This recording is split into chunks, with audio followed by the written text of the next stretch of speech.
আমাদেরকে কোরআন কারীম শোনার জন্য বিভিন্ন এলাকায় আয়োজন করা হয়, আর সেইটা এই 15.5 বছরে এই জালেমরা বন্ধ করে দিল। সূরা তাওবার এই আয়াত অনুযায়ী ওরা যে জালেম, আর কারো ফতোয়া লাগবে না, আর কারো ফতোয়া লাগবে না। কোরআনে যারা বাধা দেয় এরা জালেম। 3টি জায়গায় যদি কেউ টাকা পয়সা খরচ করে, কিয়ামতে ওই টাকার হিসাব আল্লাহ নেবেন না। 1 নম্বরে পৃথিবীতে নিজের আহাল পরিবার, মা বাবা, স্ত্রী, সন্তান, এদের জন্য যদি কেউ টাকা পয়সা খরচ করে বৈধভাবে, অবৈধভাবে না, তাহলে ওই টাকার হিসাব আল্লাহর কাছে কিয়ামতে দেওয়া লাগবে না। 2 নম্বরে জিহাদের ময়দানে যারা কাজ করছে, এদের জন্য যদি কেউ টাকা পয়সা খরচ করে, আপনি যদি জিহাদে নিজে যেতে না পারেন, যারা জিহাদের ময়দানে আছে তাদের পেছনে আপনি খরচ করবেন। বাংলাদেশে এখন ন্যায় বিচার প্রতিষ্ঠার জন্য সবচাইতে বড় জিহাদ সামনে নির্বাচন। কারণ এই যে নির্বাচন, এই শব্দটা কোরআনে কারীম থেকে নেওয়া। ওয়াজতাবাকুম, আল্লাহ বলেন তোমাদেরকে আমি নির্বাচিত করি। যশোরবাসী, নির্বাচিত করা হয় যে পদ্ধতির মাধ্যমে, ওইটার নাম নির্বাচন। কথা বলেন না কেন? নির্বাচিত হতে হলে নির্বাচন ছাড়া এমনি এমনি হওয়া সম্ভব? যদিও 15.5 বছরে যারা হয়েছিল এমনি এমনি, ওরা নির্বাচন ছাড়া নিজেরা নিজেদেরকে নির্বাচিত করেছিল। এই জন্য আল্লাহর গজব পড়িস। আল্লাহ বলছেন আমি তোদেরকে নির্বাচিত করব। লক্ষ লক্ষ নবীর উম্মত এই দুনিয়াতে ছিল, সবার ভেতর থেকে আল্লাহ আমাদেরকে নির্বাচিত করেছেন। এই কথাটা ঠিক নেই? 2 নম্বর এলাকায় হাজার হাজার লক্ষ লক্ষ মানুষ বাস করে। অন্তত এই 2 থানা মিলে ঝিকরগাছা, চৌগাছা 3.5 থেকে 4 লাখ মানুষ আছে শুধু ভোটার। কথা বলে না কেন? আর বাকি তো ছোটখাটো যারা আছে বাদই দিলাম 18 বছরের নিচে। প্রায় 7-8 লক্ষ মানুষ এই এলাকায় বাস করছে। সবার কানে এই আওয়াজগুলো কিন্তু পৌঁছিয়েছিল যে তাফসির মাহফিল হবে যশোরের চৌগাছা, আড়পাড়া কলেজ এবং এই মাদ্রাসা ময়দানে। সবাই আসতে পারে না, সবাইকে আল্লাহ নির্বাচিত করেন না। কথা বুঝতেছেন? তাহলে নির্বাচিত ওদেরকে আল্লাহ করেন না, এই জন্য এই মানুষগুলো আসতে পারে না। ইচ্ছা থাকলেও তারা পারবে না, কারণ নির্বাচিত না, আমরা নির্বাচিত, এই জন্য আমরা এখানে আসতে পেরেছি। এটা বিশ্বাস করেন না আপনি? সূরা হজ 78 নম্বর আয়াতের মাঝে আছে ওয়াজতাবাকুম, আমি নির্বাচিত করি। যেহেতু আল্লাহ উম্মতদেরকে লক্ষ লক্ষ, এই ইকো কমিয়ে দেন, রিভাব দেবেন। যত নবীর উম্মত আল্লাহ পাঠিয়েছেন, বহু নবী আকাঙ্ক্ষা পেশ করেছিল। বিশেষ করে হযরতে মূসা কালিমুল্লাহ বলা হয়, হযরতে ঈসা রূহুল্লাহ বলা হয়। এত বড় বড় পাওয়ারফুল নবী আরজি করার পরেও তারা আমাদের নবীর উম্মত হওয়ার জন্য নির্বাচিত হতে পারেন না। একজন হয়েছেন হযরতে ঈসা, তিনি নবী হয়ে না উম্মত হয়ে আসবেন। আর আমরা বিনা দরখাস্তে আল্লাহ আমাদেরকে নিজের পক্ষ থেকে নির্বাচিত করে এই নবীর উম্মত বানিয়েছেন। এবং কোরআনে কারীম তার মুখের বাণী এটা শোনার জন্য, বোঝার জন্য এই ময়দানে নিয়ে এসেছেন। সুতরাং যারা নির্বাচিত হওয়া ছাড়া নিজেদেরকে নির্বাচিত বলে দাবি করতেন, আপনি মিথ্যাবাদী। আজ 5-6 দিন দেখছি বিভিন্ন দেশে উনি ছড়িয়ে বেড়াচ্ছে যে আমি নির্বাচিত ছিলাম, আমাকে উৎখাত করা হয়েছে। এটা ডাহা মিথ্যা কথা। এই 15.5 বছরে যে নির্বাচন হয়নি, এটা শয়তানও জানে। এই কথা বলেন না কেন? আপনি যদি ঘোড়াকে এখন ডাক দিয়ে জিজ্ঞাসা করেন যে 15.5 বছর যারা ছিল ওরা কি নির্বাচিত, ঘোড়াও হাসবে, বলবে একটা কথা বললেন। নির্বাচন ছাড়া যারা 154 জন হয়ে যায়, দিনের ভোট যারা রাতে করে ফেলে, এই মানুষগুলো নির্বাচিত, আপনি এ কথা বলেন কি করে? অথচ এই তাহা মিথ্যা কথা সারা বিশ্বের বিভিন্ন দেশের মোড়লদেরকে কথা উনি এখন শোনাচ্ছে যে আমি নির্বাচিত ছিলাম। আপনি একটা হাজি মানুষ এরকম মিথ্যা কথা বলতে পারলেন না? ওনার ছেলে মেয়ে যেহেতু হজ করেনি ওই 2 জন, ওনার ছেলে মেয়ে যদি বলতো মেনে নিতাম। কিন্তু একটা হাজি মানুষের মুখে এত বড় মিথ্যা কথা শুনলে, সারা বিশ্ব যেহেতু জানে যে দেশে 15 বছর নির্বাচিত হয়নি, তাহলে আপনি আন্দাজে দাবি করলে তাদের কাছে দেশের মানুষ মিথ্যাবাদী হয়ে যাবে না? এক কথা বলছেন এখন? সারা দেশের মানুষ না, সারা পৃথিবীতে 257টা রাষ্ট্র আছে এখন। এই 257টা রাষ্ট্রের ভেতরে বাংলাদেশ একটা। তামাম দুনিয়া জানে যে এরকম একটা দেশ আছে যেখানে নির্বাচন ছাড়া নির্বাচিত হয়। এখন হঠাৎ করে যদি আপনি বলেন যে আমি নির্বাচিত ছিলাম, তো তামাম দুনিয়া থেকে তো ঘৃণা আসবে যে এত বড় মিথ্যা কথা ওই দেশের মানুষ বলে। আমি রমজানে ওমরায় ছিলাম, মদিনা থেকে আবু জাহেলের কবর দেখার জন্য যাচ্ছিলাম। যে ড্রাইভারকে নিলাম, মদিনায় বাড়ি ওনার, ভাড়া মেটানোর পরে আমারে বলছে ইয়া হাজিউল হুজ্জাত আইনা বিলাদুকা, এ হাজি দেশ কোথায়? যেহেতু মিন বাংলাদেশ। আমারে বলছে হারামি। কি বললেন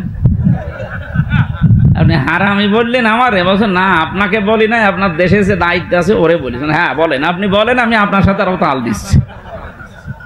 দেখেন ওই লোকটা মদিনার বাসিন্দা, ও জীবনে একে দেখেনি, খালি ইউটিউবে ইন্টারনেটে পত্রিকায় এদের কাজকর্ম দেখে যে এই দেশে আয়না ঘর আছে। কি আছে? এটা যে কত বড় কঠিন জায়গা আপনি না দেখলে বিশ্বাস করতে পারবেন না। মুখের কথা বলে হয় না। আমি নিজে যেহেতু কয়েকদিন ছিলাম, আমি টের পেয়েছি একটা জীবিত মানুষকে মাটির নিচে, এদিকে মানে হয় 3.5 হাত আর এদিকে 1.5 হাত, এতটুকু একটা জায়গায়। তাও যদি এভাবে বসিয়ে রাখে বা শুয়ে থাকতে বলে তো মাইনে যাও। ওখানে লোহার রড দিয়ে ঘিরে দেওয়া আছে, লোহার রড। এতটুকু একটা কবরের মতো ঘর, লোহার রড দিয়ে এরকম ব্যারিকেড দেওয়া সামনে। এই পায়ের ভেতর দিয়ে হাত দিত, এইভাবে হাত দিয়ে এই সামনে লোহার ব্যারিকেড আছে যেটা, ওই লোহার সাথে হাতে তালা লাগিয়ে দিত। এই যে আমরা শুয়ে থাকি, এটা যে কত বড় নিয়ামত আমি ওই 10 দিনে টের পেয়েছিলাম। আমার সাথে মুফতি ফখরুল ভাই ছিল, নোয়াখালী বাড়ি, হাতিয়া।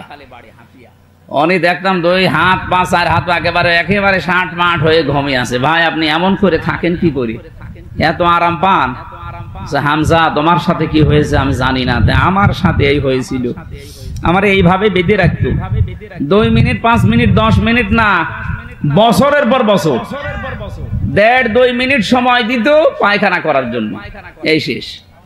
সকালে কয়েকটা পচা ছোলা দিত, দুপুর বেলা দিত, বলছে কেউ মাখিয়ে দিয়েছে খাবার, পারলে খান না পারলে না খান, এইরকম খাবার দিয়েছে। আমিও কয়েকদিন খেয়েছিলাম। বলেন বাস্তবতা কোথায় নিয়ে ওরা ঠেকিয়েছে? আজ ওরা মানবতার কথা বলে, সবচাইতে বড় মানবতার শত্রু ওরা। ওদেরকে ডক্টর ইউনূস এমনি নিষিদ্ধ করছে ওদের কর্মকাণ্ডের জন্য। ওই শয়তানরা এখন শুনছি আজকে দিনের বেলায় আবার কি উল্টাপাল্টা শুরু করবে, ঠ্যাং ভেঙে ফেলা দরকার। মানবতার সাথে মহা কৌতুক 15.5 বছর ধরে করলেন। ওখানে কারো 3 বছর 5 বছর 7 বছর 8 বছর 10 বছর 14 বছরের লোক আছে। ওদের এক একজনের নখ এত বড় বড়, চুল, এই দাড়ি চুল, গোপ মোষ আর সব চুল তো আছে, এত বড় বড় হয়ে গেছে। 24 ঘন্টা চোখ বাঁধা থাকে, এমনি মাটির নিচের অন্ধকার। এরপরে আবার লাইট জ্বালায় না সব সময়, তারপর আবার চোখ বাঁধা। বলেন তো, সেই ইউনূস নবীর ঘটনা পড়েছিলাম। ওয়াদান্নুনি ইয যাহাবা মুগাদিবান ফাযান্না আল্লা নাকদিরু আলাইহি ফানাদা ফিজ যুলুমাত। আল্লাহ বলেন আমি বহু অন্ধকারের ভেতরে ইউনূসকে রেখেছিলাম। কত অন্ধকার? ত্রিবিধ অন্ধকার। পানির নিচে একটা অন্ধকার, মাছের পেটে একটা অন্ধকার, আবার রাতের অন্ধকার। এই 3টা অন্ধকারের ভেতরে ইউনূসকে 40 দিন রেখেছিলাম। কয়দিন? বলেন বলেন। উনি তো মাছের পেটে ছিল, ঠান্ডা লাগতো। আর এখানে তো ঠান্ডা নেই, গরম মাটির নিচে। ফ্যান একটা আছে, মনে হচ্ছে কিয়ামতের ওই কোণে, এত দূরে ফ্যান দিয়ে রাখে। এই কঠিন অবস্থা পার করেছে মানুষ এই 40 দিন না, 2 দিন 5 দিন না, 14 বছর। এই মাথাটা কালো কাপড় দিয়ে ঢেকে দিত, চোখ পেছনে হাত বেঁধে দিত হ্যান্ডকাপ দিয়ে, ডান্ডা বেড়ে দিত মাজায়, পায়ের সাথে মাথা পর্যন্ত বিশাল মোটা রশি এইরকম মাজায় দড়িয়ে পেঁচিয়ে টাঙিয়ে রাখত। তার 1-2-5 মিনিট পরে খুলে দে। 11 ঘন্টা আমারে টাঙিয়ে রেখেছে। আরো বড় বড় বড় আসামি, ওদের যে কতদিন টাঙিয়েছে। এই সমস্ত দৃশ্যগুলো আপনারা করেছিলেন, আপনি নিজেও জানেন যে এখানে কারা কারা আছে। আর আপনি এখন মানবতার কথা বলেন। আমার মনে হয় সামনে পেলে জোতা পিটা করে মেরে ফেলা দরকার। এদের মুখে মানবতার কথা মানায়? 2006 সালের অক্টোবর মাসের 28 তারিখে এই পৃথিবীর ইতিহাস ওরা পাল্টিয়ে ফেলেছে। জিন্দা মানুষকে পিটিয়ে মারার পরে লাশের উপর আবার ড্যান্স দিয়েছে। আমি দুনিয়ায় বহু ইতিহাস পড়েছি, কিন্তু মানুষ মানুষকে হত্যা করে ড্যান্স দেয় আমি পাইনি, এমনকি কুকুরের জীবনেতেও পাইনি। অথচ মানুষের এই ঘটনা আমাদের বাংলাদেশে ঘটিয়ে ফেললো ওরা। একবার আসছিলাম সিরাজগঞ্জ থেকে, তখন বাসে আসতাম 7 সালে, ওটা 6 সালে, আমি 7 সালে ম্যাট্রিক পরীক্ষা দিয়ে ওই সময় আসার সময় এক বাসে বসে আছি, ড্রাইভার সাহেব রাস্তার মাঝে একটা কুকুর পড়ে আছে, ওর উপর দিয়ে না চালিয়ে বাম দিয়ে দিল, গাড়ি ঝাঁকি দিয়েছে। ডাক দিয়ে বললাম আপনি এরকম করলেন, এখনই তো উল্টিয়ে যেতাম। আমার বলছে দেখছেন একটা মরা কুকুর পড়ে আছে, মানে তো মরা কুকুর, ওকে মারলেই কি আর না মারলেই কি। ড্রাইভার আমার দিকে ঘুরে বলছে হুজুর আপনি কি আসলেই হুজুর নাকি বেশ ধরেছেন? কেন আপনি কেমন হুজুর? আপনি দেখেন যে একটা মরা কুকুর পড়ে আছে, আমি ডবল করে গাড়ির চাকা চালিয়ে দেব, আমার বিবেক নেই। আপনার নাম কি? সুব্রত। কি মুসলমানের নাম? বলেন বলেন। হিন্দু মানুষ। ওনার পেটে থাবা দিয়ে বললাম ভাই আপনি জাতিতে হিন্দু, আপনার ঈমান নেই কিন্তু আপনার বিবেক আছে। আপনার এই বিবেক থাকার কারণে মরা জিনিস যদিও নিকৃষ্ট কুকুর, তারপর আপনি ডবল করে আর মারতে পারলেন, আপনার বিবেক বাধা দিল। অথচ গত বছর এই 6 সালে অক্টোবরের 28 তারিখে মানুষ হত্যা করার পরে অনেকে ড্যান্স দিল, যার কথা মতো সারা দেশ থেকে লগে বইটা নিয়ে গেল, তার বিচার হওয়া দরকার না? সেই তো হুকুমের আসামি, কারণ তার হুকুম ছাড়া তো সারা দেশ থেকে এই লগে বইটা নিয়ে যেত না। এই কথা বলে না কেন? সেই 6 সাল থেকে এই 2024 সাল এখনো ষড়যন্ত্র থেমে নেই, এখনো বাইরে বসে বসে উনি আদেশ দিচ্ছে সারা দেশ থেকে আসো, এক জায়গায় জড়ো হও। আমরা পাগল ভালো হয়ে গেছি। কথা বলো না কেন? এখন আর 2024 সালের 5 আগস্টের আগে নেই, 5 আগস্ট পার হয়ে গেছে। এদেশের এক একজন মানুষ এখন এক একটা যোদ্ধা। কথা বলেন না কেন? নিষিদ্ধ করেছে সরকার আপনাদের, যদি পায় নিষিদ্ধ জিনিস নিষিদ্ধই করে খেয়ে ফেলা হবে। পুলিশের আইজি জানিয়েছে যারা নিষিদ্ধ ওদের রাজনৈতিক কোনো অধিকার নেই, ওদের মিছিল মিটিং করার এক জায়গায় হওয়ার কোনো অধিকার নেই। অন্যান্য নিষিদ্ধ যারা তারা যেভাবে থাকে নিষিদ্ধ ওরাও থাকবে ওইভাবে। আপনি এইরকম পৃথিবীর ইতিহাস পাল্টিয়ে আবার বলেন আমি এক জায়গায় হব, আপনি হন তো এক জায়গায় দেখি। এখন আর এই দেশে জামাত বিএনপি নেই, এখন সব আমরা মাজলুম। কথা বলেন না কেন? শুধু ওই 14 দল বাদ দিয়ে সব আমরা মাজলুম। ওই 14 দলের ভেতরে 13টা দল মাজলুম ছিল, কিন্তু ওরা সেইটা বুঝে খাওয়ার ধান্দায় ছিল, এই জন্য ওগুলো মানবতার শত্রু। আমরা যারা বাকি যারা এই দেশে আছি, দল আমাদের মত আমাদের আলাদা থাকতে পারে, কিন্তু আমরা একটা মাজলুম। বলেন তো কি? আরো জোরে বলেন কি? এই মাজলুমদের উপরে যে এই দয়াটা আল্লাহ করলেন, এই দয়াটা আমরা যেন নষ্ট না করি। উহুদের ময়দানে আল্লাহ দয়া করে মুসলমানদের বিজয় দিয়েছিলেন, কিন্তু তারা বিজয়টা হারিয়ে ফেলেছিল। কথা বলেন না কেন? গনিমতের মাল কোড়াতে গিয়ে শেষ পর্যন্ত আসল জিনিস হারিয়েছে। কতগুলো মানুষ অতর্কিত ভাবে জীবন হারিয়ে ফেলল। আমার মনে হয় এখন উহুদের ময়দান বাংলাদেশে চলছে। আমরা যদি এখন এই ছোটখাটো বিষয় নিয়ে মনোমালিন্য করে বিভিন্ন উল্টাপাল্টা জিনিসে হাত লাগাই, ওরা যেহেতু বসে নেই, ওরা কিন্তু গপ করে আবার একটা কাজ করে ফেলবে, শেষে অনাকাঙ্ক্ষিত ভাবে দেশের হাজারো মানুষ আবার জীবন হারাবে। আমি টাচ দিলাম, আশা করছি আপনি বুঝেছেন। আল্লাহ আমাদের হেফাজত করুন, বলেন আমিন। আমি যে কথা তুলেছিলাম, জিহাদের ময়দানে আজ যারা কাজ করছে, নির্বাচিত হওয়া লাগে নির্বাচনের মাধ্যমে, সেই পদ্ধতি আপনি নষ্ট করে ফেলেছিলেন। আমরা চাই আগামীতে এই দেশে নির্বাচনের মাধ্যমে আমরা নির্বাচিত প্রতিনিধি উপহার দেব। কথা বলে না কেন? হ্যাঁ, যার যোগ্যতা আছে, আল্লাহ যাকে ভালোবাসে সে হয়ে যাবে, কিন্তু নির্বাচন হওয়া লাগবে। নির্বাচন না করে আন্দাজে নিজে নিজে ঘোষণা দেবেন আমি এমপি, আপনার লজ্জা করে না? হ্যাঁ, 3.5 লাখ মানুষ 4 লাখ মানুষ রায় দেবে, আর আপনি নিজে নিজে ঘোষণা দিচ্ছেন আমি রাতের বেলা এমপি হয়ে গেছি। মনে হচ্ছে স্বপ্ন দেখি। কি অবস্থায় ছিলাম আমরা বলেন? একটা দেশ, পৃথিবীর ইতিহাস ওরা পরিবর্তন করে দিয়েছে। 350 এমপি একবারে পালিয়ে যায়, পৃথিবীর ইতিহাস আমি পড়িনি, এবার পড়লাম। জাতীয় মসজিদের ইমাম পর্যন্ত পালিয়েছে। দেশটা কোথায় নিয়ে গিয়েছিল ওরা? মনে যা লাগতো তাই করত। আমার যদি দোষ থাকতো, আপনি আমার 3 বছর না, আপনি আমার 30 বছর আটক করে রাখেন, আমি স্বীকার করি। বিনা দোষে আপনি আমাকে বিনা কারণে নির্দোষ মানুষকে ধরে ধরে এভাবে জেলে আটকায়। আর এমন একটা ব্যবসা, বিনা পুঁজির ব্যবসা ওদের ছিল, মানুষ ধরিয়ে দিলেই টাকা, মনে হচ্ছে টাকা ও আমার কাছে পায়। আমারা যেদিন বাড়ি থেকে ধরে নিয়ে গেল, পরের দিন পেপারে ওরা নিজেরা দিল যে ওনারা আমরা চোরহাট থেকে ধরেছি। এটা মিথ্যা কথা, অথচ বাড়ি থেকে নিয়ে গেল। 200-250 মানুষ আমার বাড়িতে ওই সময়। পরের দিন সকালে তো সবার কাছে আপনারা মিথ্যাবাদী হয়ে গেলেন, যে মিথ্যা দিয়ে শুরু, এরে নিয়ে গেল বাড়ির 2 তলা থেকে। আর পেপারে দেখছে কি, যে চোরহাট থেকে পেয়েছি, বাড়ি থেকে 18 কিলোমিটার দূরে।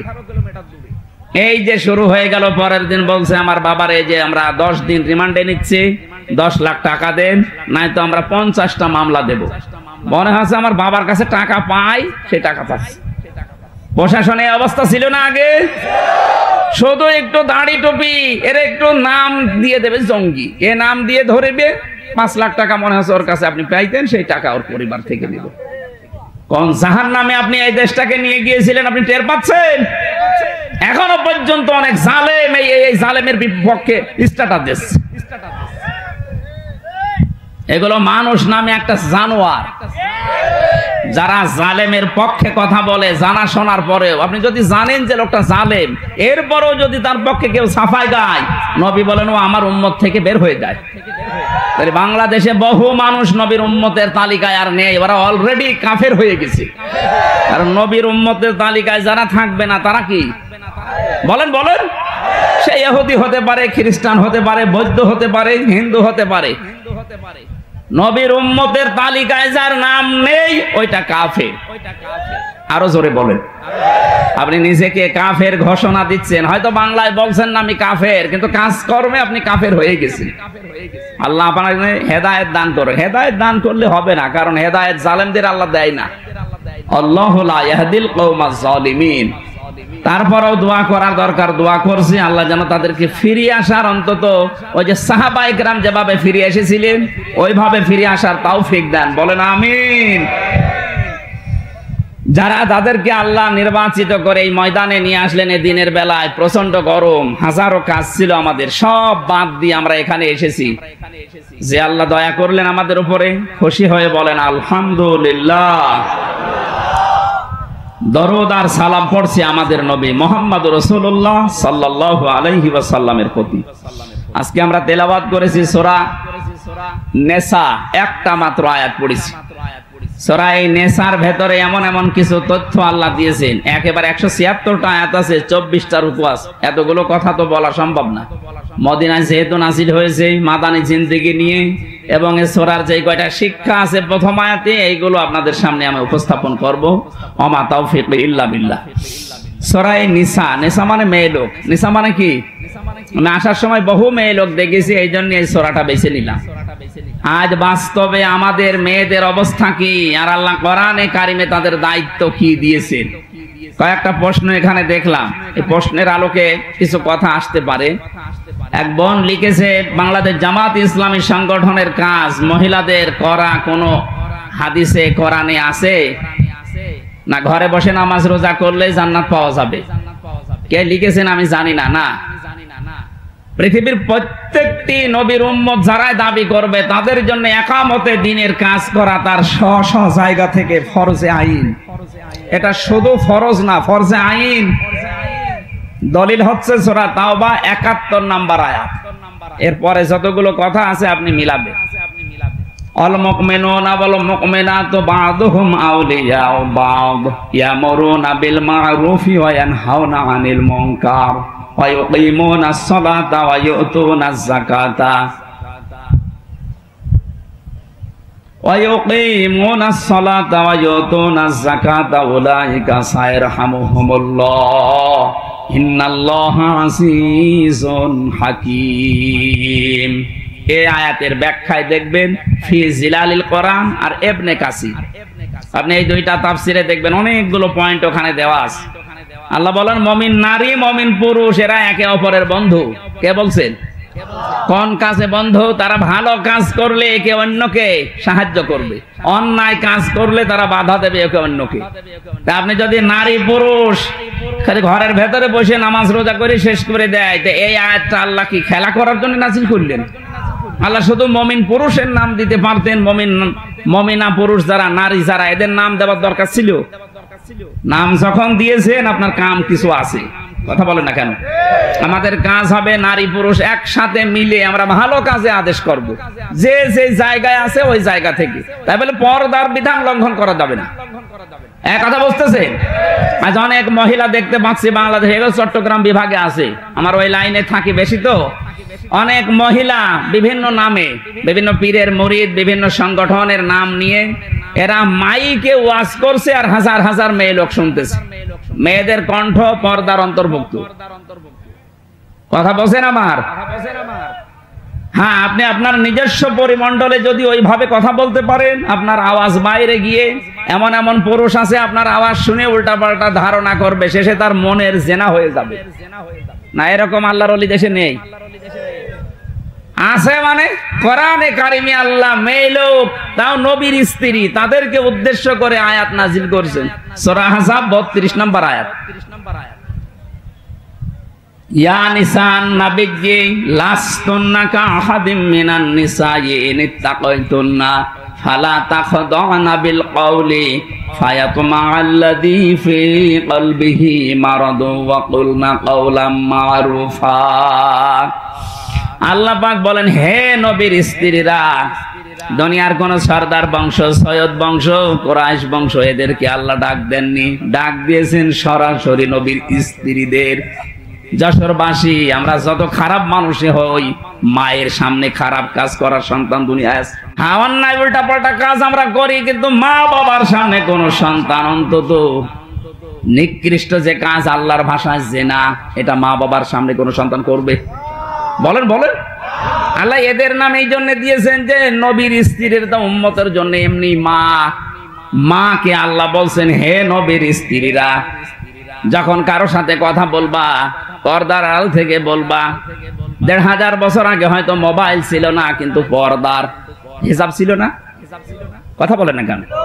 পর্দার আড়াল থেকে বলবা, হিসাবের বাইরে থেকে, অথবা একটা চাদরের বাইরে থেকে কথা বলবা। ঠিক কথা, মিথ্যা কথা বলা যাবে না, কিন্তু কথা বলার সময় ভাষা হবে রুক্ষ সূক্ষ্ম, কণ্ঠ স্বর এমন কড়া কড়া করে কথা বলবা, যার ভেতরে, মনের ভেতরে দুর্বিসন্ধি আছে, নেফাক আছে, গোড় আছে, ও মনের ভেতর থেকে ও রোগ দূর হয়ে যাবে তোমার কথা শোনার পরে। ওরে বাবা, এ তো মহিলা না, এ তো আজরাইল। আর যদি আপনি শাবনূরের কণ্ঠে কথা বলেন, ও বলবে হ্যাঁ কাজ হচ্ছে। কিছুদিন পরে দেখবেন 2-3 ছেলে ফেলে থই আল্লাহ রাস্তায় পালিয়েছে। এটা শুরু করেছিলেন আপনার ওই মোবাইলের মোলায়েম কণ্ঠ দিয়ে। এজন্য মোবাইলে কথা বলবে মেয়েরা রুক্ষ সূক্ষ্ম গরম দিয়ে। কথা বুঝতেছেন? এজন্য পর্দার বিধানটা খেয়াল রাখেন। এগুলো যারা করছেন বিভিন্ন সংগঠনের নাম নিয়ে, বিভিন্ন পীরের মুরিদের নাম নিয়ে, এই মহিলারা বিভ্রান্ত। তারা নিজেদের পরিমণ্ডলে যদি আলোচনা করে, কোরআন হাদিসের কথা বলে, জায়েজ আছে, তো বাইরে যেন আওয়াজ না যায়। মাইক নিয়ে আপনি ফাটিয়ে ফেলছেন। আপনার কণ্ঠ কি পুরুষের কণ্ঠ নাকি? কণ্ঠের ভেতর একটা পর্দা আছে। এজন্য ভালো কাজে আদেশ দেওয়ার জন্য 2 জনে লাগবে, এবং অন্যায় কাজ বন্ধ করার জন্য 2 জনে লাগবে। নামাজ কায়েম করো, যাকাত দাও, উলাইকা সায়ারহামুহুমুল্লাহ। আল্লাহ বলেন এই মানুষগুলোর উপরে অতি শীঘ্রই আমার রহমত আমি আল্লাহ নাজিল করব। ইরহামুহুমুল্লাহু আছে, আল্লাহ নিজে এখানে ফাইল, এর আগে সিন দিয়েছেন, এর আগে উলাইকা দিয়েছেন। সূরা তাওবা 71 নম্বর আয়াত, 10 নম্বর পারা, 16 নম্বর পৃষ্ঠা, 13 নম্বর লাইনে আছে। আরো কিছু বলা লাগবে? এই প্রশ্নের জবাব যদি না পান, এই আয়াতের তাফসীর পড়বেন। সূরা তাওবা 71 নম্বর আয়াতে। শুধু নামাজ রোজা করে জান্নাত যাওয়া যাবে না। দিন কায়েমের জন্য সর্বাত্মকভাবে স্ব জায়গা থেকে কাজ করা ফরজ। এটা নামাজ, রোজা, হজ, যাকাতের মতোই আরেকটা ফরজ। এক কথা বলেন না কেন? 2 নম্বরের প্রশ্ন দিয়েছেন, আগের যুগের মহিলারা এসব কাজ করেনি, তাহলে তারা জান্নাত যাবে না। কে বলেছে আপনাকে? হযরতে সুমাইয়া, যিনি প্রথম শহীদ, ওনার জীবনী পড়ে দেখবেন। মুসলমান হওয়ার পর থেকে উনি যতদিন বেঁচে ছিলেন, ওনার লজ্জাস্থানে বর্ষা নিক্ষেপ করে বিদায় করা হয়েছে। এইরকম মহিলা যেই কয়দিনই তিনি হায়াত পেয়েছিলেন, মক্কার ঘরে ঘরে গিয়ে মহিলাদের কাছে লা ইলাহা ইল্লাল্লাহু মুহাম্মাদুর রাসূলুল্লাহ এ দাওয়াত পৌঁছিয়ে দিয়েছেন। আর আপনি বলছেন ও আগেকার মহিলারা করেন। কে লিখেছে আমি জানি না, আপনি হয়তো না জেনে লিখেছেন। প্রত্যেকটি মানুষের এই দায়িত্ব ছিল। বাল্লিগু আন্নি ওয়ালাউ আয়া, নবীজি বলেন একটা কথাও যদি তোর জানা থাকে ওটা মানুষের কাছে পৌঁছিয়ে দে। এটা কি শুধু পুরুষ উম্মতকে বললেন না মহিলা উম্মত? বলেন বলেন। এখানে তো শুধু পুরুষের নাম নেই, বাল্লিগু বহু বচন। বাল্লিগু সবাই মিলে পৌঁছিয়ে দাও। এই সবার ভেতরে আপনি নেই। কথা বোঝার চেষ্টা করেন, এটা ক্লাস চলছে। বাল্লিগ না বাল্লিগু? বাল্লিগ দেয়নি, বাল্লিগু সবাই মিলে প্রচার করো। আন্নি আমার পক্ষ থেকে, ওয়ালাউ আয়া, যদি একটা আয়াত একটা কথাও তোমার জানা থাকে ওইটাই প্রচার করে তারপরে মরো। সুতরাং এটা না জেনে লিখেছেন। আগেকার মহিলারা করেনি তা না, প্রত্যেকটি মানুষ যারা আল্লাহ রাসূলে বিশ্বাসী, পরিপূর্ণ যারা প্র্যাকটিসিং মুসলিম, এদের জীবনে এটা ছিল। আমি একজন সংগঠনের কর্মী, একদিকে আমার স্বামীর বাধা, অন্যদিকে সংগঠনের চাপ। এখন আমি কি করব? না, আল্লাহ রাসূলের নাফরমানি হয়, আল্লাহ রাসূলের কাজের বিরোধিতা হয়, এমন কোন কাজ স্বামী কেন স্বামীর বাপ বললেও শোনা যাবে না। এটার দলিল হচ্ছে ইবনে মাজাহ শরীফের হাদিস, লা তাআতা লি মাখলুকিন ইল্লা বিমাসিয়াতিল খালিক। আল্লাহর নবী জানিয়েছেন আল্লাহ রাসূলের অবাধ্য হয়ে যায়, আল্লাহ রাসূলের বিধান মানা যায় না। সেখানে যদি বাবা না, স্বামী না, দুনিয়ার সব মানুষ এক জায়গায় হয়, ওদের আনুগত্য করা জায়েজ নেই। সুতরাং আপনি কৌশল অবলম্বন করে এই কাজগুলো এখন টিকে থাকেন। স্বামীকে, আমরা শ্বশুরকে, আরো যারা আছে আন্ডারে, এদেরকে বোঝান। বুঝলে ভালো, না হলে আল্লাহর রাস্তায় ছেড়ে দেবেন যে আমি আর পারলাম না, তোমার হাওলায় দিলাম, আমাকে তোমার দিনের কাজ করার মতো একটা পরিবেশ তৈরি করে দাও। আপনি দরুদ শরীফের আমলটা বেশি বেশি করেন, লা হাওলা ওয়ালা কুওয়াতা ইল্লা বিল্লাহিল আলিয়্যিল আযীম, এটা বেশি বেশি পড়েন। হাসবি আল্লাহ, ফাকুল হাসবি আল্লাহ লা ইলাহা ইল্লাহু আলাইহি তাওয়াক্কালতু ওয়া হুয়া রাব্বুল আরশিল আযীম। সূরা তাওবার এই শেষের আয়াতটা একটু বেশি বেশি যখন পড়ে, যখন মনে তখনই পড়বেন, দেখবেন কঠিন কঠিন কাজ আল্লাহ সহজ করে দেবেন। কয়টা আমলের কথা বললাম? 3টা। 1 নম্বরে দরুদ শরীফ, আল্লাহুম্মা সাল্লি আলা মুহাম্মদ, এতটুকু পড়লেও হবে। মাঝে মাঝে সাল্লাল্লাহু আলাইহি ওয়াসাল্লাম বলে নেবেন। এই আমলটা আমি সহ প্রত্যেকের দরকার না? এক কথা বলেন না কেন? যখন টেনশন, চিন্তা, একটা ঝামেলা মাথায় এ দূর হচ্ছে না, তখনই একবার, দুইবার, 5 বার দরুদ শরীফ পড়ে নেবেন। আল্লাহুম্মা সাল্লি আলা মুহাম্মদ ওয়া আলিহি ওয়া সাহাবিহি ওয়া বারিক ওয়া সাল্লিম। পুরাটা পড়তে পারলে ভালো। আনমনা হয়ে যদি আপনি এটা পড়তেই থাকেন, লা হাওলা ওয়ালা কুওয়াতা ইল্লা বিল্লাহ, লা হাওলা ওয়ালা কুওয়াতা ইল্লা বিল্লাহিল আলিয়্যিল আযীম, পুরাটা পড়তে পারলে ভালো, না ইল্লা বিল্লাহ পর্যন্ত হবে। এরপরে মুখের ভাষায় থাকা লাগবে আপনার আস্তাগফিরুল্লাহ, আস্তাগফিরুল্লাহ, আস্তাগফিরুল্লাহ। তাহলে যতগুলো গুনাহ হবে ওইগুলো আল্লাহ ঝরাবে। এটা আস্তাগফিরুল্লাহর একটা গুণাগুণ। আস্তাগফিরুল্লাহ পড়লে জীবনের গুনাহ মাফ হয়, কিন্তু তওবা করলে শুধু গুনাহ মাফ হয় না, ওই গুনাহ মাফ হয়ে পুরো জায়গা ফাঁকা করে দেয় আল্লাহ। ওই জায়গাটা তখন আল্লাহ নিজে নেকি দিয়ে ভরাট করে দেয়। তাহলে আস্তাগফিরুল্লাহ বা ইস্তেগফার আর তাওবা কি এক জিনিস? সব সময় আপনি আস্তাগফিরুল্লাহ, আস্তাগফিরুল্লাহ পড়তেই থাকবেন। 4 নম্বরে যেটা বললাম, কি আপনাদের কিছু মনে নেই নাকি? হ্যাঁ, বিশ্বনবী মুহাম্মদুর রাসূলুল্লাহর জীবনে এইগুলো ছিল। নবীজি যেহেতু এই কাজগুলোর মাধ্যমে, সূরা তাওবার শেষের আয়াতটা খুব গুরুত্বপূর্ণ আয়াত, আল্লাহ আমাদেরকে মেনে চলার তৌফিক যেন দান করেন, বলেন আমিন। যশোরবাসী, এবার আমরা প্রবেশ করছি কোরআনে কারিমে, সূরা নিসা। নবীজির প্রতি সূরা নাযিল হওয়ার পরে বিশ্ব নবী জানিয়েছেন, আমাকে যদি দুনিয়ার সব কিছুর মালিক বানিয়ে দেওয়া হতো আমি এত খুশি হতাম না। কোরআনে কারিমের সূরা নিসার 5টা আয়াত পেয়ে আমি যত খুশি হয়েছি, বলেন সুবহানাল্লাহ। প্রথম আয়াতটাই হচ্ছে সূরা নিসার, ইন্নাল্লাহা لا يظلم مثقال ذرة وإن تك حسنة يضاعفها ويؤت من لدنه أجرا عظيما বলেন আল্লাহু আকবার। ইয়াদের সুসংবাদে অবশ্যই আমি আল্লাহ কারো উপরে যাররা পরিমাণও জুলুম করি না। এটা শোনার পরে নবীজি এত খুশি হয়েছিলেন, নবীজি বলেন আল্লাহ তুমি যদি দুনিয়ার পুরাটাও আমাকে দিয়ে দিতে আমি এত খুশি হতাম না।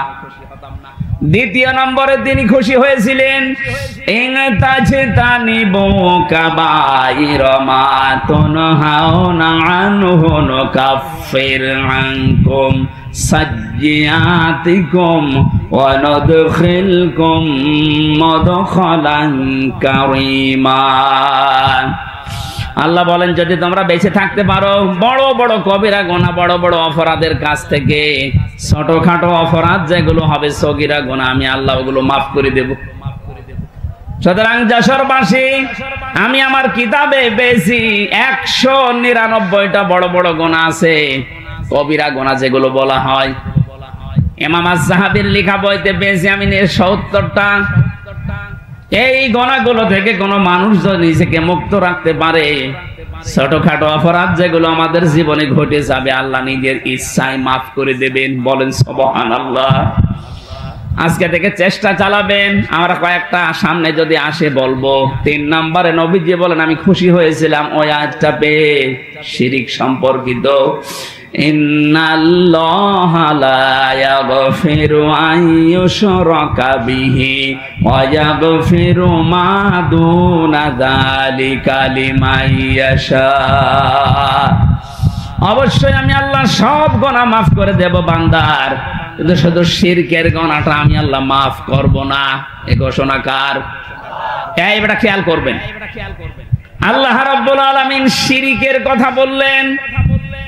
কাবা শরীফে যারা প্রবেশ করে কাবার এরিয়ার ভেতরে আল্লাহ তাআলা তাদেরকে জানিয়েছেন আমান দাখালাহু কানা আমিনা। কাবার এই চত্বরের এলাকায় যারা প্রবেশ করবে তাদেরকে আল্লাহ নিরাপত্তা দান করবেন। এ ঘোষণা কার? আরো জোরে। যেহেতু আমরা বাংলাদেশের মানুষ ৬০০০ কিলোমিটার দূরে আছি, সব সময় কাবার চত্বরে যাওয়া সম্ভব না।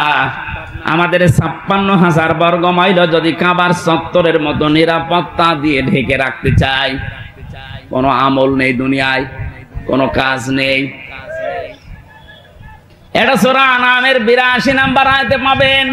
৭ নম্বর পারা ১৭ নম্বর পৃষ্ঠার ১ম নম্বর লাইনে আছে আল্লাযীনা আমানু ওয়া লাম ইয়ালবিসু ঈমানাহুম বিযুলমিন উলাইকা লাহুমুল আমনু ওয়া হুম মুহতাদুন। একটু খেয়াল করবেন এদিকে। কোন দিকে তাকাচ্ছেন? ইয়ার কি করার জন্য এসেছেন? আল্লাহ পাক বলেন যারা ঈমান আনে এবং ঈমানের সাথে ইলতিবাস করে না, ওয়ালাম ইয়ালবিসু মিশ্রণ ঘটায় না, যোগ করে না, এর সাথে মিলে মিশে থাকে না, ইসে বিজুলমিন জুলুমকে। এখানে জুলুম মানে শিরিক। জুলুম মানে কি? যারা তাদের ঈমানের সাথে শিরিককে মিশ্রণ করে না, উলাইকা লাহুমুল আমনু। আল্লাহ বলেন এই মানুষগুলো আমি আল্লাহর কাছে নিরাপদ। ওরা যদি নিরাপত্তা পেতে চায় আমি আল্লাহ বলছি তারা যেন ঈমানকে শিরিক থেকে বাঁচিয়ে রাখে। আমি মক্কা মদিনায় বহু ঘোরাঘুরি করেছি জীবনে, ওখানে আর যাই হোক ওখানে শিরিক নেই। কথা বুঝতেছেন? অমান দাখালাহু কানা আমিনা সূরা ইমরানে আছে। আল্লাহ পাক বলেন কেউ যদি কাবার চত্বরে প্রবেশ করে তাকে যেমন নিরাপত্তা দিয়ে দেয়। এটা তো কাবার চত্বর, এইটা না, এ চৌগাছা কি কাবার চত্বর? কথা বলে না কেন? এই জায়গাটা তো কাবার চত্বরের মতো নিরাপদ বানানো লাগবে। বাংলার এই ৫৬,০০০ বর্গ মাইল যদি আমরা নিরাপত্তায় ঢেকে রাখতে যাই, কত রকমের হুমকি আমাদের উপরে। বাইরের দেশের হুমকি, প্রতিবেশীদের হুমকি। এই কথা বলছে না কেন? এই যে বঙ্গোপসাগরের হুমকি, কত হুমকি আমাদের সামনে, কত বিপদ। আল্লাহ পাক যদি 1 সেকেন্ডের ভেতরে দেশটা ডুবিয়ে দেওয়ার ইচ্ছা করে, শুধু কোন বলবেন, ফায়াকুন, সঙ্গে সঙ্গে হয়ে যাবে। কারণ সেই সিস্টেম আমাদের চারিদিকে আছে। আল্লাহ বলেন, এত বড় বড় বিপদ থেকে নিজেদেরকে যদি নিরাপদ রাখতে চাও, তাহলে শিরিক তোমাদের ইমানের সাথে মেশাবা না। বাংলার মানুষেরা এদেশে একটা গোপন শিরিক প্রকাশ্যভাবে রূপ নিয়েছে। এই শিরিকটা যদি আমরা তুলে দিতে না পারি, আমরা কিন্তু নিরাপত্তা পাবো না। কারণ নিরাপত্তা দেওয়ার মালিক আমেরিকা না, নিরাপত্তা দেওয়ার মালিক কে? আমি কি ওই গোপনটা বলবো? রাগ করবেন না তো? এদেশে বহু মানুষ এই কথা বলে, ক্ষমতার উৎস জনগণ। এটা শিরিক। এটা সূরা বাকারার ভেতরে আছে, আন্নাল কুওয়াতা লিল্লাহি জামিআ, সব ক্ষমতার মালিক কে? আরো জোরে, জোর হলো না, আর একবার বলেন, জবান খুলে সবাই বলেন, ক্ষমতার মালিক কে? এইটাই হারিয়ে ফেলেছিলে 15.5 বছরে। ওরা মনে করতো আমরাই ক্ষমতার মালিক। এখনো পর্যন্ত অনেকের ভেতরে বিশ্বাস আছে, অথচ লোকটা নামাজ পড়ে, রোজা রাখে, হজও করে এসেছে, দান সাদকা করে, কিন্তু বিশ্বাস করে আমাকে জনগণ ক্ষমতায় বসাবে। কি কথা বলেন না কেন? এটা যে শিরিক, আপনি কি বিশ্বাস করেন? সূরা বাকারা কি করেন? একটা কথা বোঝার মতো কিছু না, গল্প করছেন মানে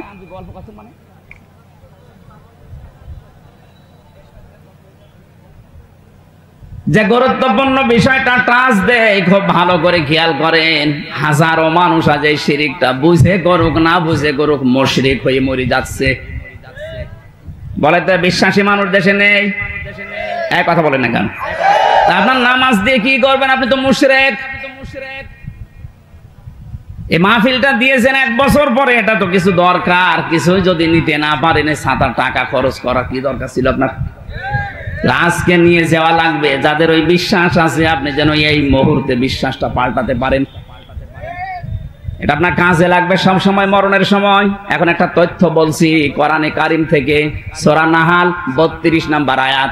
আমি আলেমদেরকে বা জিজ্ঞাসা করবেন, গল্প করাচ্ছে আপনাদের। যদি বলতে না পারেন না, আপনার দেখেন কি করি। আল্লাযীনা তাতাওয়াফাহুমুল মালাইকাতু তাজ্জিবিনা ইয়াকুলুনা সালামুন আলাইকুম উদখুলুল জান্নাতা বিমা কুনতুম তা'মালুন। আল্লাহ পাক বলেন যে মানুষগুলো মৃত্যু মুখে পতিত, ফেরেশতারা যখন তাদের কাছে আসবে, এদের ভেতরে যে মানুষগুলো তাজ্জিব, পবিত্র, তাজ্জিবিনা বহু বচন দিয়েছেন। এই আয়াতের তাফসীর কারা কারা পড়েছে আমি জানি না, আমার দৃষ্টিতে 2টা সূক্ষ্ম জিনিস ধরা পড়েছে। এই যে তাজ্জিবিনা, আল্লাহ জানিয়ে দিয়েছেন যাদের জীবন তারা পবিত্র করবে। তাজ্জিবিন মানে শুধু পোশাক পবিত্র না, শুধু শরীর পবিত্র না, আপনার চিন্তা চেতনার পবিত্রতা লাগবে। আজ হাজারো মানুষ এই উল্টা পাল্টা চিন্তা করার কারণে তাহিরি সাহেবের মতো মুশরিক হয়ে মরে যাচ্ছে। ও তো নামাজ পড়ে, রোজা রাখে, জিকির করে, কিন্তু ওর চিন্তা চেতনায় শিরিক ভরা। আল্লাহকে ডাকার পাশাপাশি ও ডাকতেছে কেল্লা বাবা, ফতে বাবা। এটা শিরিক না? এক কথা বলে না কেন? আমাদের এই যশোর, কুষ্টিয়া, ঝিনাইদহ এগুলো আমরা অনেক একটু মুক্ত আছি, এগুলো চট্টগ্রাম আর সিলেট বিভাগে বেশি।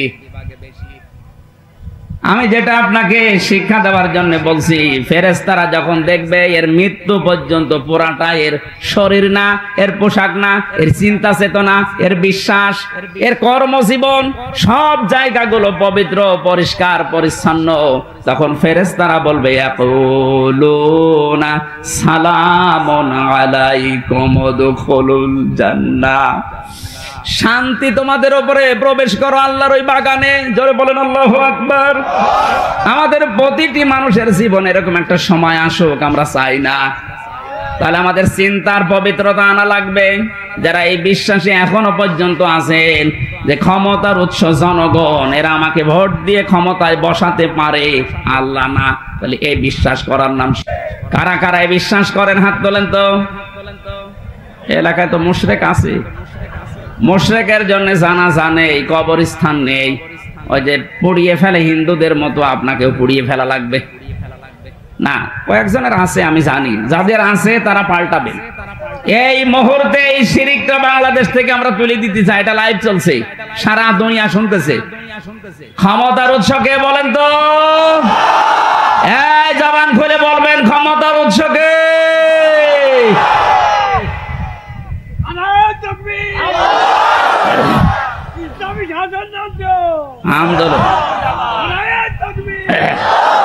আলহামদুলিল্লাহ ভাই, আপনারা যেটা বুঝেছেন।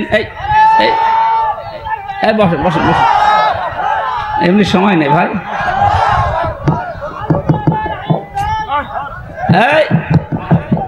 বসেন বসেন বসেন, কোন পাগলের খাড়া করে দিলেন? আরে ওরা জামা ধরে বসা না, ওই আবেগ চলে এসেছি তো। ভালো আলহামদুলিল্লাহ। আপনি কথা বুঝতেছেন তো নাকি আন্দাজে বসে আছেন? এই যে বিশ্বাসটা যাদের আছে, এসেছে দলের লোক হোক, ওই বিশ্বাস ওখান থেকে পাল্টাবেন।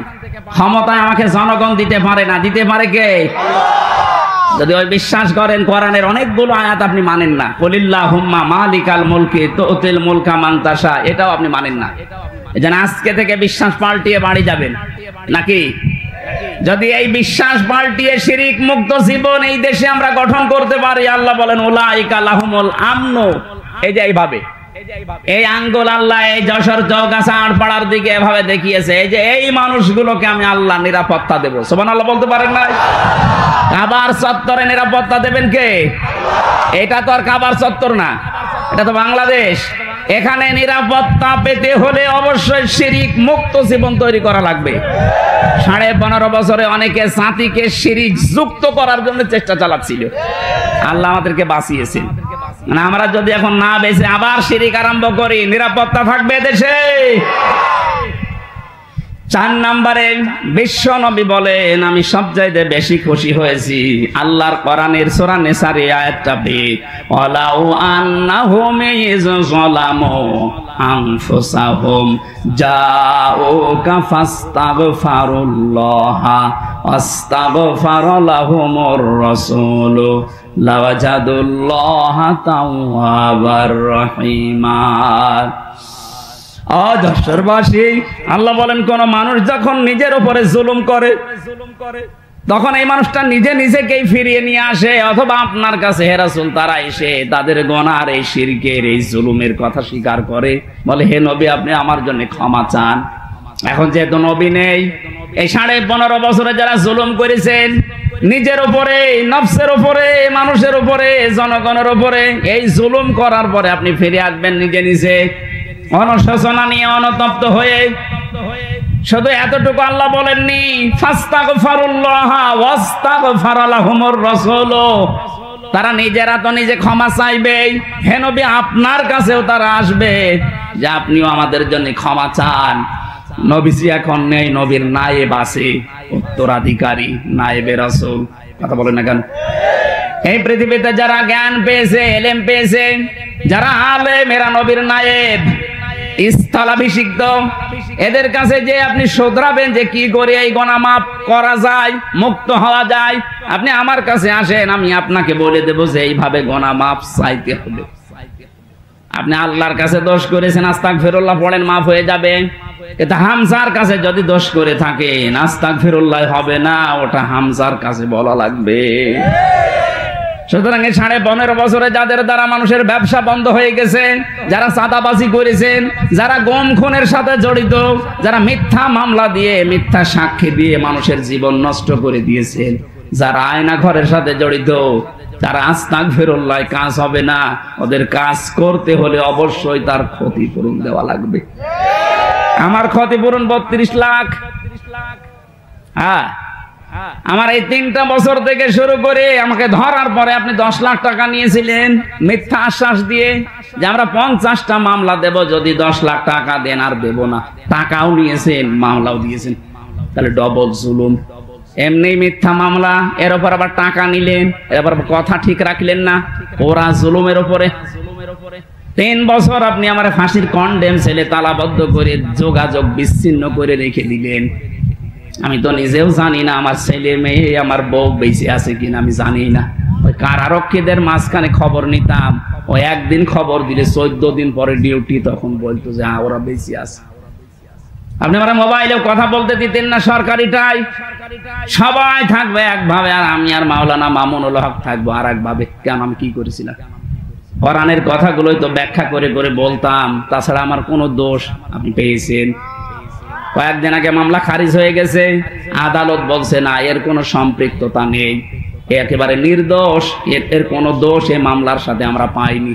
তাহলে মানে নির্দোষে দেশের বিচার ব্যবস্থা থেকে পেয়েছি। এরপরও এই কষ্টটা আপনি কেন দিলেন আমাকে? যদি আপনার বড় কোনো ক্ষতি করতাম, বলে যে শিরিকের বিরুদ্ধে কথা বলে, আরে শিরিকের বিরুদ্ধে আমি বলবো কেন? আল্লাহ বলাচ্ছে আমারে, হ্যাঁ কথা বলে না কেন? শিরিকের বিরুদ্ধে কথা আমি বলি না, আল্লাহ বলাই। ওনার ওই অ্যাডভার্টাইজ যদি আমি না করি তো আমি কিসের বান্দা, কিসের আলেম হলাম আমি? শিরিকের পক্ষে যারা, মূর্তির পক্ষে যারা কথা বলতো তাদেরকে বড় বড় জায়গায় ইমামতি দিয়ে দিত। মডেল মসজিদের ইমাম তুই, জাতীয় মসজিদের ইমাম তুই, এরকম বহু ঘোষণা আমিও পেয়েছিলাম। রিমান্ডে প্রথম যে 7 দিন, 3 দিনের দিনে আমাকে বলেছিল যা যা বলতে বলি এটা যদি বলতে পারেন আপনি কি চান, আকিস গ্রুপে চাকরি করেন, আরো বড় জায়গায় লাগিয়ে দেব। ওই সময় যদি ওদের কথা মতো লিখে দিতাম যে ঠিক আছে বাবা, শ্বাস হালাল সব হালাল, 3 বছর না 3 দিনও আমার জেলখানায় থাকা লাগতো না। বলেন তো সত্যি করে আমি কি করেছিলাম আপনার কোনো ক্ষতি? আপনি কেন বারবার আমার ফাইল আটকিয়ে রাখতেন? লাল কালি দিয়ে বলেছে এইটা এইটা এইটা হবে না, যতই আদালতে তুলে আমি করব কি? বাড়িতে মাঝে মাঝে কারারক্ষীদের মাঝে খবর নিতাম যে ভাই বলবেন যে আমার মামলা তুলতে, বললাম না, একদিন পরে 14 দিন পরে একবার খবর আসে, ওরা বলতো কি বলবো? বারবার তো বলি আপনার মামলা তো তোলে, কিন্তু দেয় না, আল্লাহর ওলির সই লাগবে। এত বড় অত্যাচার জুলুম আপনি নীরবে আমার উপর করতে পারলেন। একটা দুর্বল মানুষ, আমার শরীরই চলে না। আমি কি আপনার মেয়ের দিকে তাকিয়েছি কোনোদিন? আর আপনার যে মেয়ে, ও কি তাকানোর মতো? আমি আমার মতো 10টা মানুষ তো কিছুই হবে না। এক কথা বলছেন না কেন? হ্যাঁ, এইরকম মেয়ের দিকে আমি তাকাবো কি করে? আমার যেটা আল্লাহ দিয়েছে ওইটাই তাকিয়ে শেষ করতে পারছি না। কিছুই পাননি দোষ, অথচ বিনা কারণে আমার জীবন থেকে এই 32 লক্ষ টাকা প্রায় আমার বাবা, আমার চাচা এদের কাছ থেকে নিলেন। আমারও এভাবে কষ্ট দিয়ে 3টা বছর নষ্ট করলেন। কত মাহফিল নেওয়া ছিল সবগুলো ধ্বংস করে দিলেন।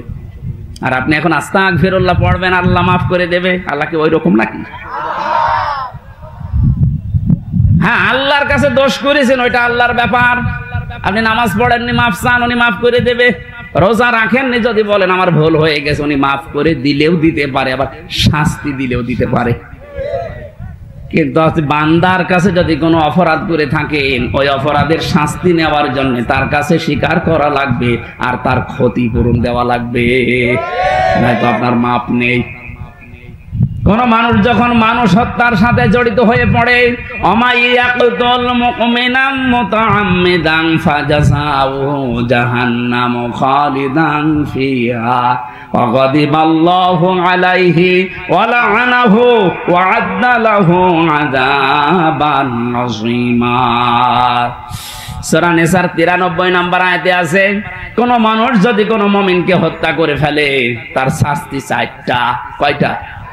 আরো জোরে বলেন। 1 নম্বরে তার পুরস্কার হিসাবে আল্লাহ তাকে জাহান্নামে দেবেন। 2 নম্বরে সে চিরকাল থাকবে। 3 নম্বরে আল্লাহ নিজে রেগে থাকবেন। 4 নম্বরে তার উপরে লানত দেবেন। 3732 জন মানুষ আপনি 5 তারিখের আগ পর্যন্ত মেরেছেন, আপনি নিজে মেরেছেন, আপনার হুকুমে মারা হয়েছে। কথা বলেন না কেন? তাহলে এদের সাথে যারাই জড়িত এই হত্যার সাথে, অধিকাংশই তো মুমিন মুসলমান নরনারী ছিল। এই কথা বলেন না কেন? রংপুরের শহীদ আবু সাইদ, নাম শুনে বোঝা যাচ্ছে না নবীর সাহাবীর নাম সাইদ। যতগুলো মানুষের নাম আমি পেয়েছি, ইয়ামিন ভাই, বনিয়ামিন, ফয়সাল, এই সমস্ত নামগুলো সব মুসলিম। এদের আর কিছু না থাকে ঈমান আছে। মুসলমান হত্যা করলে প্রথম শাস্তি তাকে জাহান্নামে আল্লাহ দেবে। সুতরাং এই মানুষগুলোর সাথে যারা জড়িত ছিলেন আপনি বিশ্বাস করে নিতে পারেন যে আপনি জাহান্নামী। 2 নম্বরে আপনি কয়দিন পরে বের হয়ে আসবেন না, সে সুযোগ নেই।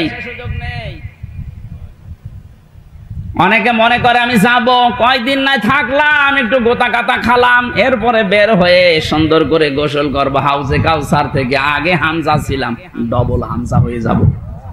ইয়ার কি মারা জিনিস না?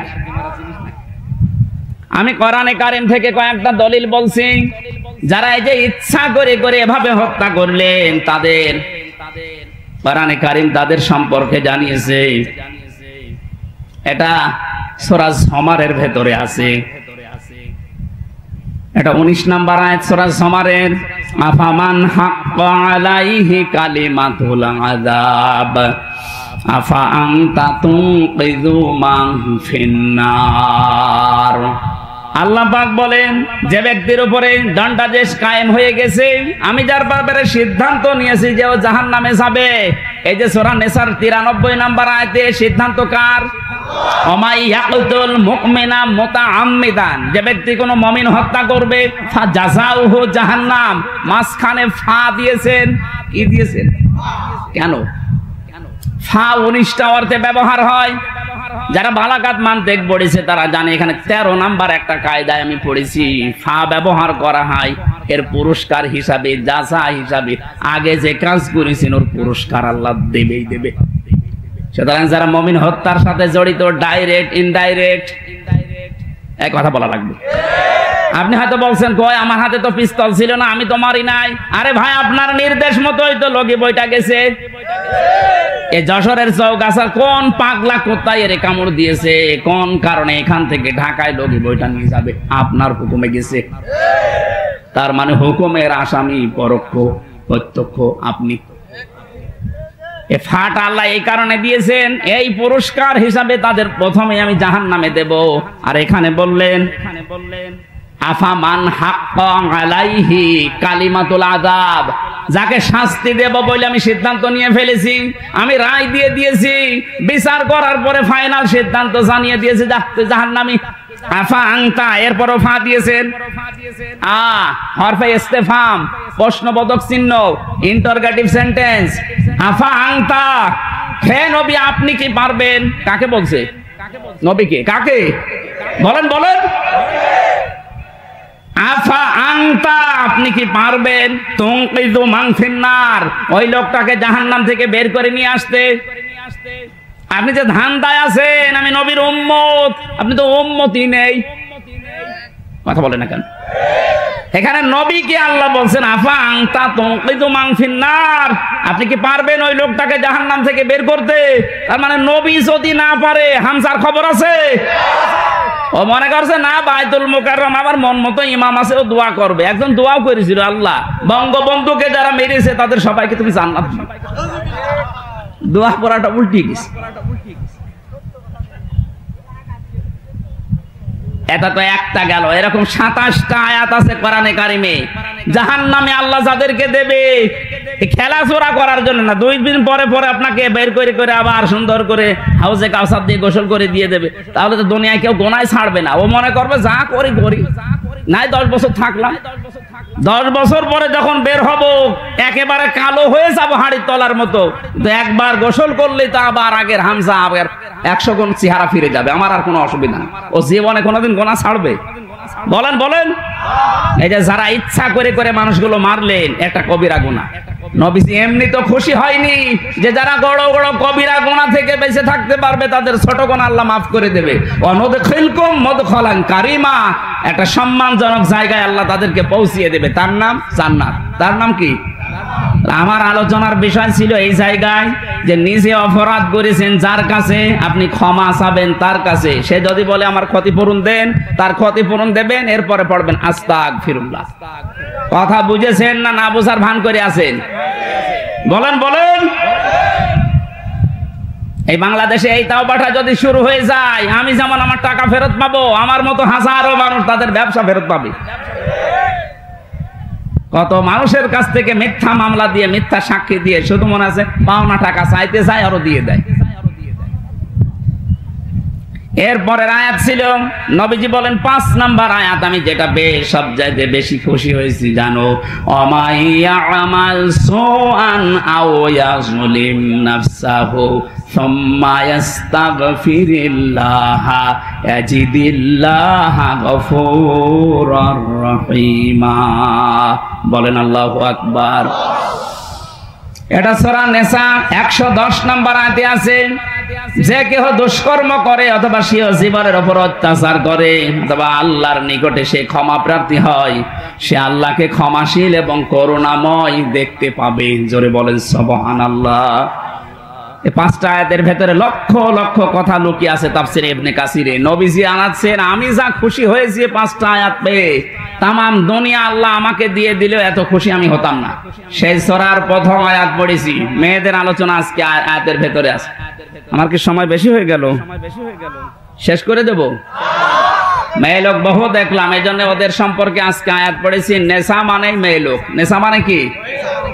আল্লাহ রাব্বুল আলামিন ইরশাদ করেছেন, ইয়া আইয়ুহান নাস, হে মানব মণ্ডলী, ইত্তাকুল, ভয় করো, রব্বাকুম, তোমাদের রবকে, আল্লাযী খালাকাকুম মিন নাফসিন ওয়াহিদা, যিনি তোমাদেরকে বানিয়েছেন একটা মাত্র মানুষ থেকে, খালাকা মিনহা যাওজাহা, তার নিজের কাছ থেকে তার স্ত্রীকে আল্লাহ বানিয়েছেন, তার পাঁজরে বাম পাঁজরের একটা হাড় দিয়ে, বাসসা মিনহুমা রিজালান কাসীরা ওয়া নিসা, সেখান থেকে তিনি ছড়িয়ে দিয়েছেন বহু পুরুষ এবং বহু নারীদেরকে।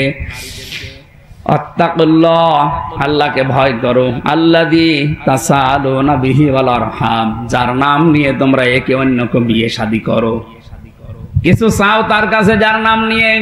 ইন্নাল্লাহা কানা আলাইকুম রাকিবা, অবশ্যই আল্লাহ তোমাদের জন্য তত্ত্বাবধায়ক। কি বলছেন? তত্ত্বাবধায়ক। এই যে তত্ত্বাবধায়ক সরকারের জন্য এখন অনেকেই আহ্বান জানাচ্ছে অন্তর্বর্তীকালীন সরকারের কাছে। এই শব্দটা কোরআনে কারিমে আছে, রাকিব। রাকিব মানে তত্ত্বাবধায়ক। আমরা এটা চাই, কারণ তত্ত্বাবধায়ক না হলে যার মাধ্যমে হবে, মানুষের মন মানসিকতা এত সংকীর্ণ, ওরা টেনে টেনে এই কাজী রকিবউদ্দিনের মতো, হাবিবুল আওয়ালের মতো টেনে টেনে নিয়ে আবার ওদের পাশ করিয়ে দেবে। আল্লাহ যেহেতু নিজে তত্ত্বাবধায়ক, এবার আয়াতের মাঝখান থেকে যে 7টা শিক্ষা আমরা বের করতে পারি, মেয়েদের জন্য 4টা, পুরুষদের জন্য 3টা। আমার মনে হয় আপনারা বিরক্ত হয়ে যাচ্ছেন নাকি? যারা চলে যাচ্ছে এরা কারা?